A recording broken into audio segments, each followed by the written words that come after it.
So last time I did a perfect wrestler, but I spun for all these categories. I've just got some notes on my phone here. So I've got some categories here. It's mic work, in-ring ability, selling, their build, their crowd reaction, their charisma, their storytelling, their resilience, their character, and how safe they work. So last time I spun for random guys, and I think I actually built a pretty good team, or pretty good wrestler, should I say. So today you told me I can actually pick a wrestler for each category. So I'm going to go over some of the finalists for each category and then tell you who my pick is. So obviously, guys, I'm going to leave some people out. Just deal with it, okay? I'm going to leave out a lot of people, but I don't want to make this a half an hour video. I want to make it a couple of minutes. So first thing, mic. Mic skills. And by the way, you didn't say this is a rule, but I'm making this a rule. I can use a wrestler only once. So I can't use a guy for more than one category. So I had to sit and think, where would this specific person, like The Rock, you can put him in so many of these categories, but I can only use him once. Bret Hart, you can use him in multiple. Shawn Michaels, you can use him in multiple, but I can only use each guy once. So I had to decide where would be the best spot for them. So let's see. First, we've got Mike. I mean, just looking at a couple of the guys at the moment, we've got, and this is all time. I'm not going to list every single body because obviously you've got Ric Flair, you've got so many good guys on the mic. You've got KO, you've got Miz, you've got The Rock, and you've got Punk. Now, my deliberation ultimately was between The Rock and Punk.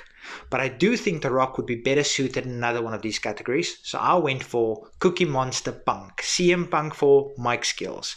In-ring ability. I mean, come on. I'm just going to list a few, but there's so many. You've got Bret Hart. You've got Eddie Guerrero. You've got Dean Malenko. You've got Daniel Bryan. You've got AJ Styles. You've got all these fantastic workers. You've got Shawn Michaels. There's so many. I can't even list all the fantastic workers there's been. But out of all of these, there's one or two that I'm going to use in a different category. But ultimately, I decided for in-ring ability, I went for Kurt Angle.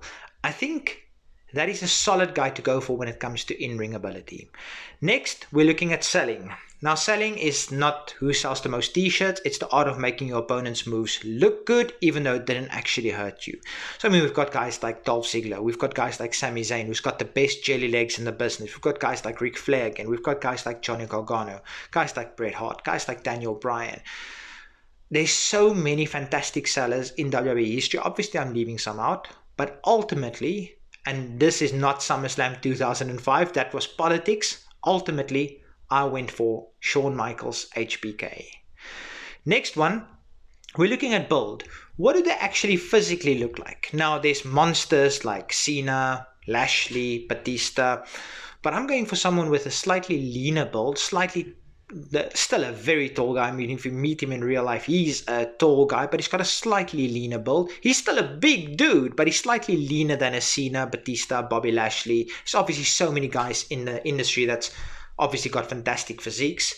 But ultimately, I went for Randy Orton. Next, crowd reaction. This was one of two categories I did not need to deliberate.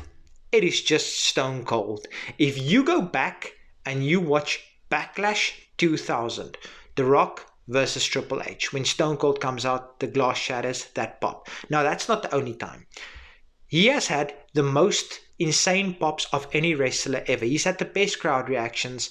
I mean, one of his catchphrases are still being used on WWE TV today. Now, do I like it? What? Not necessarily. I mean, he's sitting right there. He's the GOAT.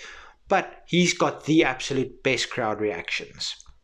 Next, charisma. I just pointed out three guys. Now, this is an industry built on guys who's more charismatic than most people alive. So there are so many. But you've got someone like Macho Man Randy Savage.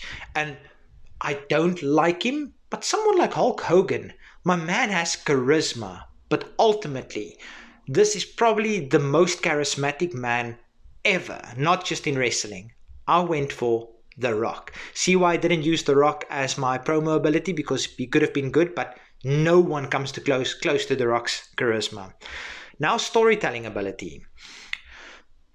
I pretty much just pointed out three guys, and that's Bret Hart, HBK, and Daniel Bryan. Now, I already have HBK, and I may use Bret Hart later. So I ultimately went for Daniel Bryan. He's one of the most emotional physical storytellers in this genre. Next, we looked for resilience. Now, Foley, obviously, he's resilient, but he's resilient in a whole different way. He's resilient in being able to take punishment and keep on taking punishment. Then we've got Triple H. I mean, the amount of injuries the guy's had, and every time he comes back, bigger, better, stronger.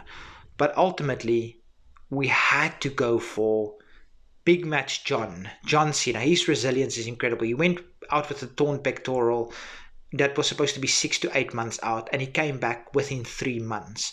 He went out with torn ligaments in his knee and he came back in no time at all.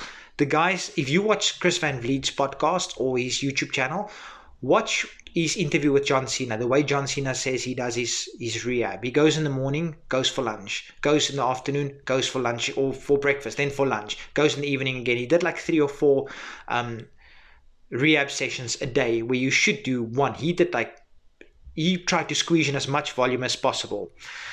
Next one, we're looking at character. Now, there's 4 characters in the history of WWE that stands out head and shoulders above the rest. Actually 5, but one is kind of the same person. And those are Mankind, Mick Foley, Kane, The Fiend, or Bray Wyatt. Both stand out in my opinion, and The Undertaker. But ultimately, a character that should not have worked, and in anybody less capable than Mark's hands, it has to be The Undertaker. It's one of the most enduring characters in the history of wrestling. And in safety, how safe of a worker are they? And ultimately, this is the one spot where I could not go for. And this is actually bittersweet because his career was ended because someone wasn't safe. But if you speak to most people, he's the safest worker ever. And I ultimately went for Bret Hart. Now tell me, is this a perfect wrestler? Let me know in the comment section. And do let me know in the comment section if you made it around to this part of the video. Let me know I made it around to this part, because then I'm going to give you a virtual high five and then list your perfect wrestler using each one of these categories. But please let me know I made it around to this part of the video, because then you're an absolute stud. Hope you guys enjoyed it. Peace.